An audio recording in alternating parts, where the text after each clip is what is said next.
صبح و شام من به خاطر مادران میخوام که از شعر خونم برای علاقس مادر جان برای تای.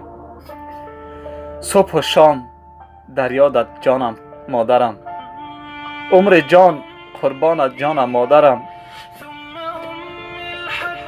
از فراقت اشک ریختم به حساب، از فراقت اشک ریختم به حساب.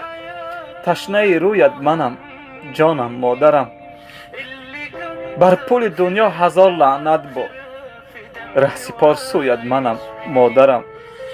به هر جا رفتم و فریاد کردم، مادر جانم تو را من یاد کردم. مادر جانم تو را من یاد کردم.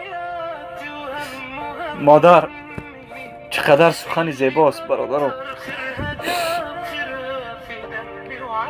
وقتی که ما خورد بودیم سخنان ما را حیف فرزندی که بی ناموس و بی عار شود، وقتی پیری پدر و مادر او خوار شود.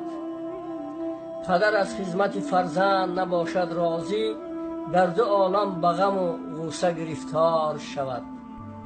چون اویس قرنی خدمت مادر بینما، که ترا لطف خدا در دو جهان یار شود. نیست مقبول خدا طاعت هر عاق پدر، جای او روزی جزا دوزخ پرنار شود.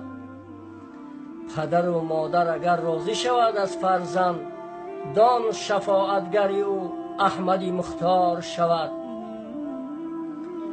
هر کسی دانه نپاشد اگر در وقتش، روزی سختی او به یک دانه جو زار شود.